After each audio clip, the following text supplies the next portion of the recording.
योजना आयोग के मुताबिक देश में गरीबी का अनुपात घटकर हुआ 21.9%। गाँव में राष्ट्रीय गरीबी का मानदंड प्रति व्यक्ति मासिक आय 816 रूपए और शहरों में 1000 रूपए होने का अनुमान। कृषि मंत्री शरद पवार ने प्याज के निर्यात पर प्रतिबंध लगाने के विचार को किया खारिज। कहा, कृषि उत्पाद पर प्रतिबंध से वैश्विक बाजार में भारतीय छवि को होगा नुकसान। अभिनेता सलमान खान के खिलाफ हिट एंड रन मामले में आज हुई सुनवाई। गैर इरादतन हत्या का आरोप किया गया तय। भारत अमेरिका ने आर्थिक विकास, व्यापार, ऊर्जा और सुरक्षा संबंधी मुद्दों समेत कई मुद्दों पर की चर्चा। अमेरिकी उपराष्ट्रपति जो बाइडेन ने की प्रधानमंत्री डॉक्टर मनमोहन सिंह, राष्ट्रपति प्रणब मुखर्जी और अन्य नेताओं से मुलाकात। भारत और चीन के बीच रक्षा सहयोग समझौते पर हुई बातचीत। हाल में चीन द्वारा भारतीय सीमा पर की गई घुसपैठ की पृष्ठभूमि में हुई वार्ता। हरियाणा के कई जिलों में आयरन की गोली खाने से करीब 880 छात्र पड़े बीमार। इनमें 150 छात्राएं शामिल। गोली खाने के बाद छात्राओं ने पेट में दर्द और चक्कर आने की शिकायत। हालांकि इलाज के बाद सबको अस्पताल से छुट्टी दे दी गई। मुंबई में लगातार बारिश जारी। शहर के कई इलाकों में कल जल भराव की वजह से यातायात बुरी तरह से रहा प्रभावित। लोकल ट्रेनें भी चली देर से। ठाणे और रायगढ़ में भी ऐसे ही हालात।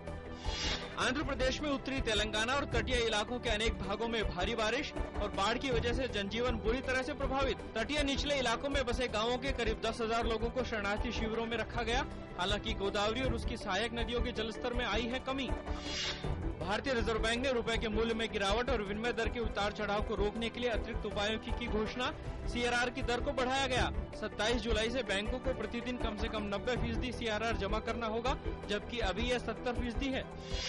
रुपए की गिरावट को थामने के लिए RBI के अतिरिक्त उपायों की घोषणा के मद्देनजर स्थानीय अंतरबैंक विदेशी मुद्रा बाजार में रुपया 26 पैसे की मजबूती के साथ 59 रुपए 50 पैसे प्रति डॉलर के स्तर पर खुला।